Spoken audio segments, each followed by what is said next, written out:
Hello, I'm Mayor Rick Goldring, and welcome to the inaugural edition of Burlington Matters. Burlington Matters is a new program on TV Cogeco that will be taped every 2 weeks, and you get the opportunity to be connected with City Hall on a regular basis with all sorts of great people from the community, including members of council, members of staff, as well as members of the community. So welcome. Our very first program today will be featuring a discussion on public involvement. And with me today are my three guests, Michelle Dwyer, who is the Coordinator of Strategic Initiatives with the City of Burlington. One of my colleagues from Council is Councillor Marianne Meed Ward of Ward 2. And Gloria Reid, who's involved with the Charter Action Team at the City of Burlington. You're going to find out a little later exactly what the Charter Action Team is. So Michelle, thank you very much for joining us today. Can you give us some perspective from your point of view of the importance of public involvement with the city? Absolutely. You know, in my opinion, people really care about how and where they live, and local government is the level of government that touches people most closely. So I think people really do care. It's where, you know, they've made their biggest investments, whether it's buying a home, renting a home, raising a family, retiring to, or having a business. So these are all the reasons why I think it really matters. And everybody's voice needs to be heard and respected. And I feel that a city really can't be successful on its own. It really needs the collective wisdom of everyone in the community. Great. And Gloria, you've been involved for the last number of years, I would say, since you've been involved, along with many others. We've made great progress in the city. Can you give us some background? You had a great career, I believe, with the federal government, if I remember correctly, and you retired, and suddenly you got involved. What happened? How did that happen? Well, I was almost retired and happened to see a notice at Tansley Woods Community Centre one day about a community engagement meeting. And it interested me, and it came at a time when I was looking to get more involved with my community. So I thought I'll go, and I got hooked. It was really a great group of people. It was something that I felt was important for Burlington, so I've been involved since about 2011. Excellent. And you've been involved in the Burlington Engagement Charter. I think still the vast majority of people in the city do not know that we have one or what it is. Can you enlighten us? Right, a little bit. The Engagement Charter was sort of the first task of this community group. And the Charter really is just a document that is a promise from the city to its citizens to listen, to want to hear what they have to say. It's also a call to action for the citizens to step up and have their voice heard, to want to be involved. So not every city has one. Burlington made a very conscious decision to go out and involve citizens in developing this policy. And I think that was really important, because that involvement of citizens right from the start, I think, has made it a very dynamic document, and led to then an action plan and a whole series of events that have flowed from that. So what are some of the key tenets of the Citizen Engagement Charter? I know it's a lengthy document. Right. Can you just highlight some of the key points? Sure. I think some of the key points are that it is a two-way street. Very clearly, it sets out that the city has some obligations and some responsibilities to its citizens, things like plain language, making it easier for citizens to connect, giving them advance notice, and sometimes that's difficult, but to the extent that they can, when big decisions are going to be made, so that citizens have time to get involved. And I think on the citizen side, trying to emphasize that they need to, at least if they have an interest, to step up. So I think that's really the core of the document. So not everybody's engaged. Obviously, we have a city of 181,000 people. Only about 35% of the eligible voters vote in every municipal election. What do you see some of the obstacles are for citizens becoming engaged in the community? I think at this stage, it's really the challenge of raising awareness in the community that this is something that the city really wants to hear from everyone. That I think when people look at media or think about it, they think, oh, well, you know, the usual people are speaking up. But I think clearly it's getting that raising of awareness and really embedding it, that it becomes part of the culture of Canada, or of Burlington rather, that this is an expected part of your life in Burlington, that you're going to want to have a say, that you want to try to shape what's happening. I'm going to switch over to Michelle, and we'll get to Marianne in a moment. But with regard to engagement in the last 3 or 4 years in public involvement, the city has initiated 2 particular online engagement opportunities for our citizens. Can you enlighten us and tell us about both of those? Absolutely. It's really exciting. And I just came back from an IAP2 conference last week, actually, in Portland, Oregon. So what is IAP2 before we go any further? Sure. It's the International Association for Public Participation, and essentially it's the gold standard in public participation. And we seem to be on some leading edge when it comes to online tools. And so 2 of the tools that we have are Let's Talk Burlington and Insight Burlington. And they're 2 different tools, and interestingly, they have 2 different demographics that actually use the tools. With Insight Burlington, what that is, it's a panel of trusted advisors in the community. And we've got about 700 or so people on that panel, and they are sent surveys, about 2 a month, on important things that the city is working on and trying to get their input and their advice and you know, on issues to help us make some decisions. And with the Let's Talk Burlington, it's a forum really where it starts conversations where citizens can come up with ideas and other citizens will comment on them. So they're 2 different unique tools, and they have different reaches or different demographics that use them. So what's really great is when you're using the 2 tools at once, you're getting different voices and different inputs. So they've been really good to work with. So if you're sitting at home right now and you're watching this program on television, yes, and somebody has some interest, how do they get involved in Insight Burlington or Let's Talk Burlington? Well, the good news is, as a result of our charter and the associated action plan, one of the things that was identified is people wanted a one-stop shop for all things engagement. So we have that now at our website. So that's www.burlington.ca/get-involved. And so if you go on that page, you will easily find links to both Let's Talk Burlington and Insight Burlington. And it's a fairly easy way to become a member. And I was on the website recently, and at the bottom of the front page of the website, there is actually an icon for Get Involved. That's and so right. that's how people can connect with these two things. So Marianne, you've been on council now, you're in your 2nd term, and you've certainly been a proponent for public involvement. What are some of the ways you consider to be effective in getting people involved and connecting with residents using the internet? Well, there's 2 things. One is the tool and the other is the message. The tools now are digital. Social media is huge. Electronic newsletter is huge. The website, most members of council, and certainly the city, but most members of council have their own website. Every member of council has a newsletter that goes out typically monthly. We're all on Twitter, Facebook, LinkedIn, and other platforms. And so we're using all those tools. And as a councillor, I can tell you, I'll get 50 to 100 emails in a day, or touch points on Twitter or Facebook, and increasingly people are finding me on those social platforms. I'll get 1 or 2 phone calls. It's really, so the tools are changing. But the message is really important too. It's not enough for us as councillors or the city to just push out information. We also need to invite the community to engage with us, to give us their opinions. And then once they do that, we need to actually listen to what they're saying. And we talked earlier, your question around why aren't people engaged. We do the community survey every year, and we get 80–90% satisfaction rates on a range of things. It drops right down to 50% when you ask residents, did my input make a difference?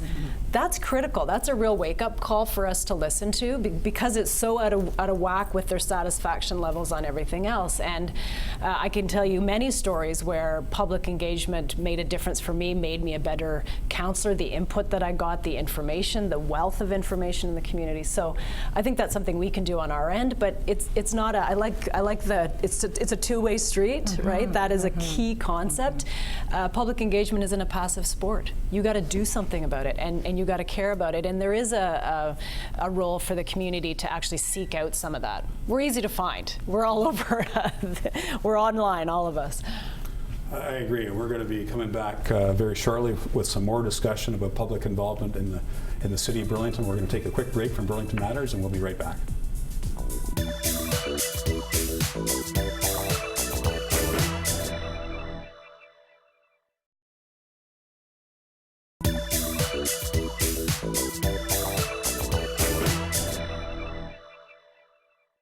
Welcome back to Burlington Matters. I'm Mayor Rick Goldring, the host of this particular program, and with me, as I mentioned at the outset of the show, is Michelle Dwyer, the Coordinator of Strategic Initiatives with the City of Burlington, Councillor Marianne Meed Ward, Ward 2 in the city, as well as Gloria Reid, a citizen activist and volunteer in the community.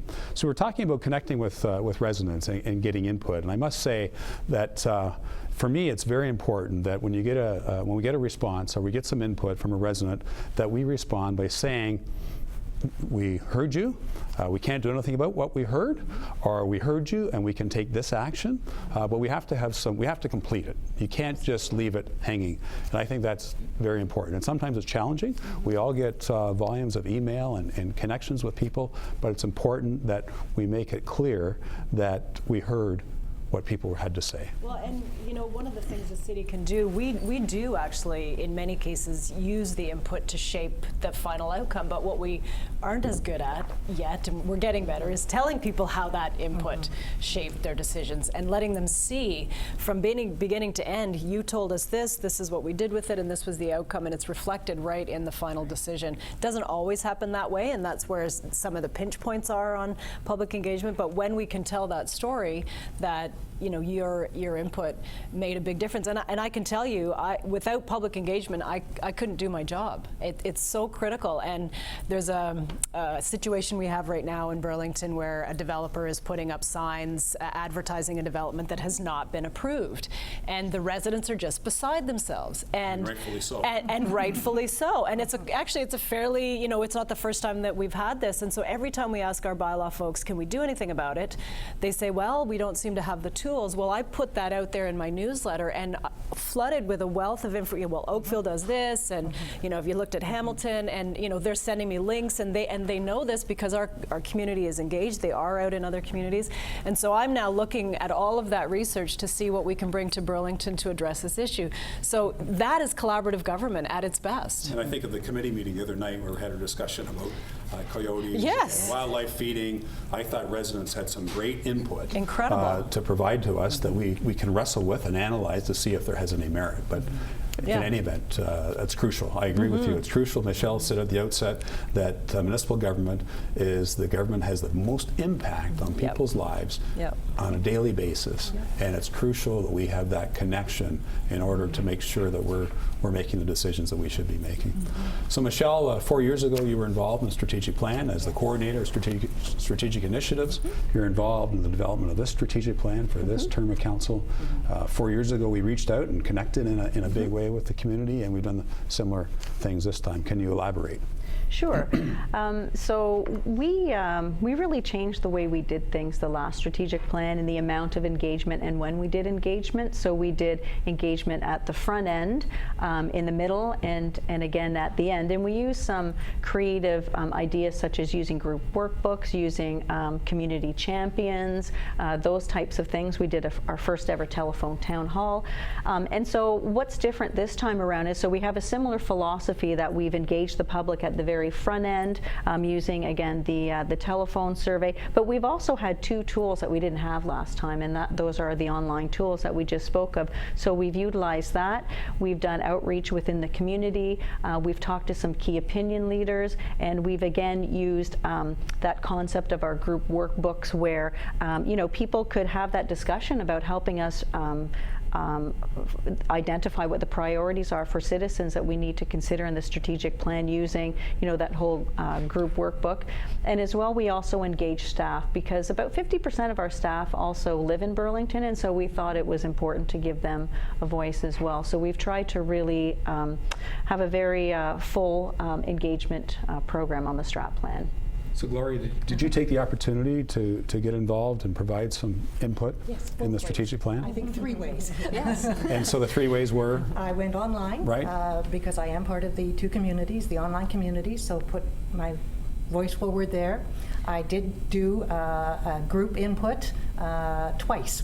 I did it from 2 perspectives. One as a chat member, so the chat group, and the chat group is 4 citizens, 4 staff who have carried on for the last 4 years to grow engagement in Burlington. So we did a group one, and I did one as Burlington Green, the Environmental Association. So you were very busy. I was very busy, but I think, Michelle, how many were completed. It was a high number, and I think it's a testament to the fact that people do want to get out there in groups and individually. Yeah, we had about 110 completed books, and in some cases there were groups of 10, 12, 20 people, so that 110 or so represents, you know, probably close to about 500 people. So that was great. And then of course we had the telephone survey and you know, other online tools. But you were out in the community too. Yes. Right? You were out in the community. Yep. Can you tell us about that?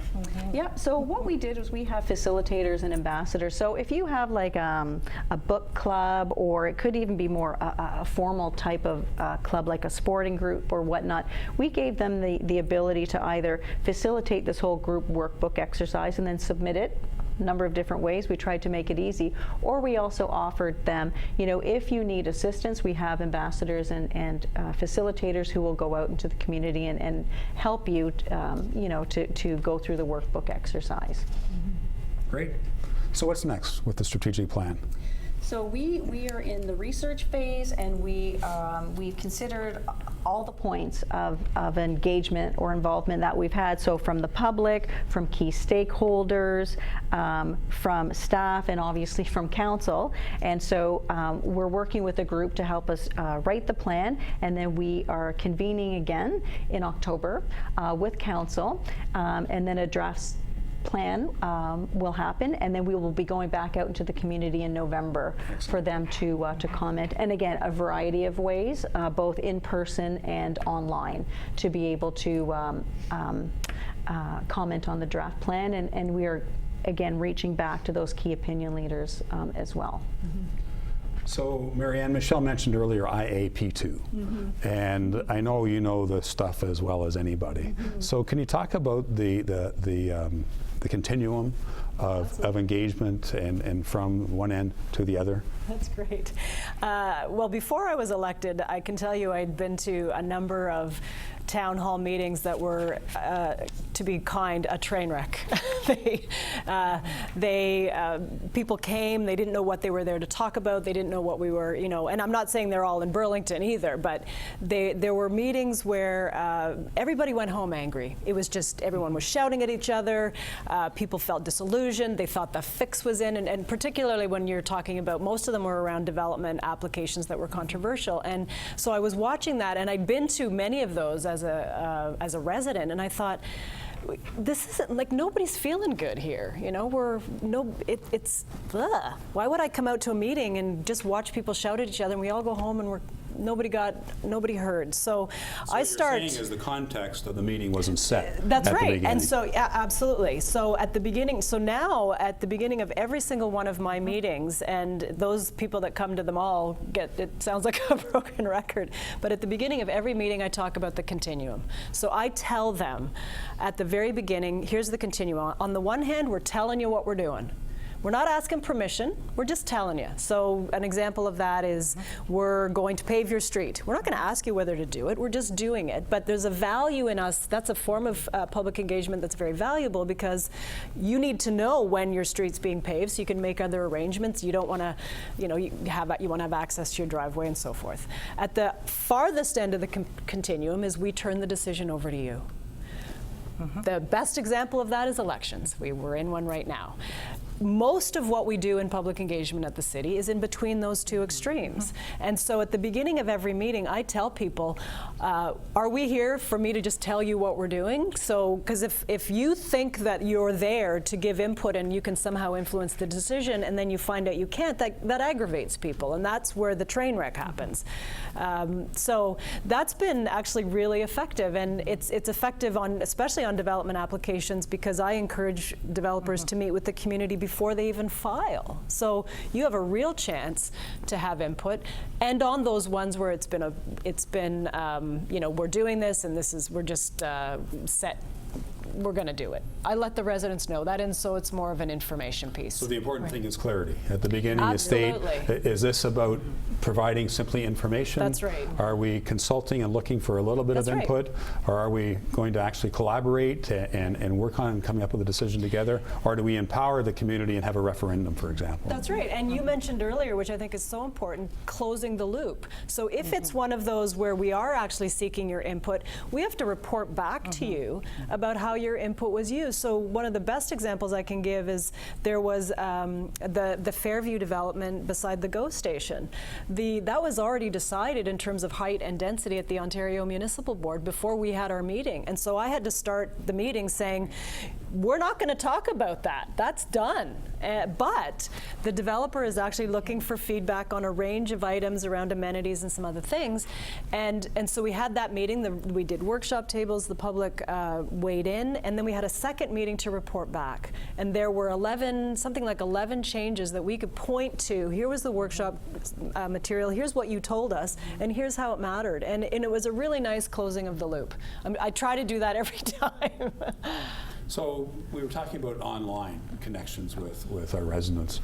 Not everybody's connected. More and more seniors are. I mean, that's one of the highest growth areas of using the internet and online technology is with our senior population. We do have 17% of our population over age 65.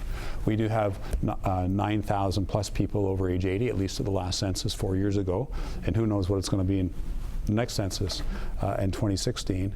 So what are some of the other ways that we can connect with older people in the community, or people that just don't necessarily have the technology? Because it's a surprise to many, but there are marginalized people in the community that do have issues around poverty and unemployment and other associated issues.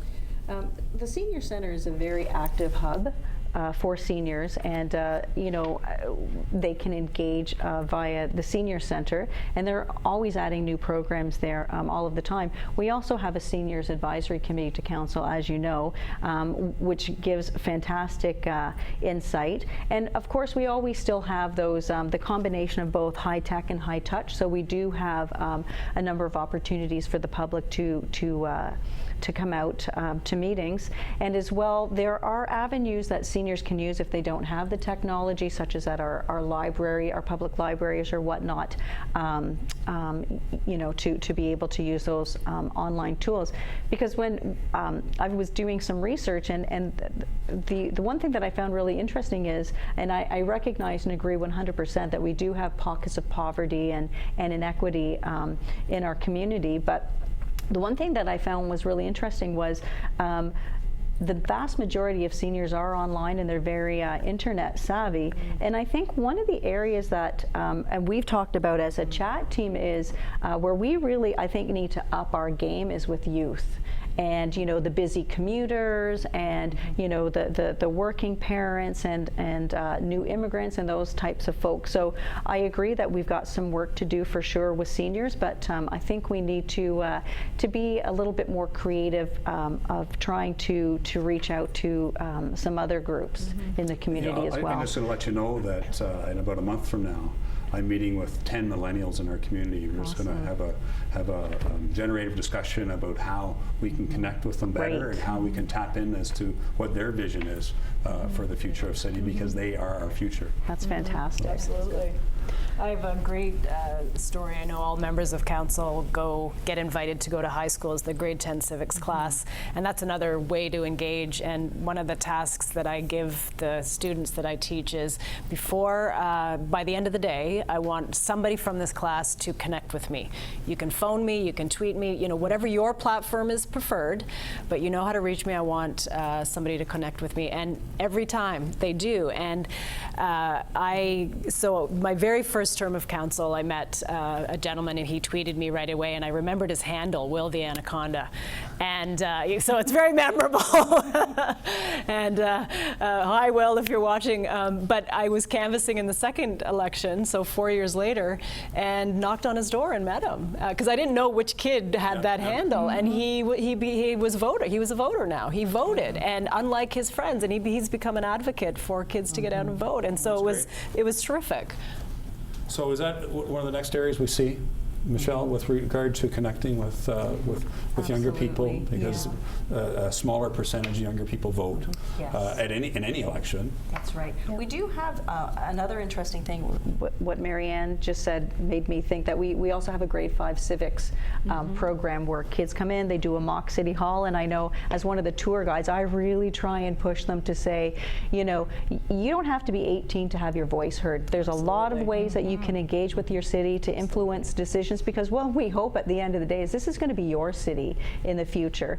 So absolutely, we need to do some work of, you know, and at the IPA2 conference, I attended a session on exactly that. So it'd be great to maybe get some feedback after you meet with your millennial group and see what we can do. I must say, one of the highlights of my day is when I have the opportunity, and I don't have it often enough, is to connect with the grade 5 students that are in the council chambers. They ask the best questions. They are they ask the best questions. They're the most challenging ones to answer, but they're very interested, and we need to keep that going. Absolutely. In any event, thank you all very much for tuning in to the inaugural edition of Burlington Matters. I'm Mayor Rick Goldring, and I want to thank my guests today, Michelle Dwyer, Councillor Marianne Meed Ward, and Gloria Reid for joining us today, and encourage you to connect with me through the Mayor's office at mayor.ca or 905-335-7607 for ideas for future shows of Burlington Matters. Thank you very much for tuning in to Burlington Matters, and we will see you next time.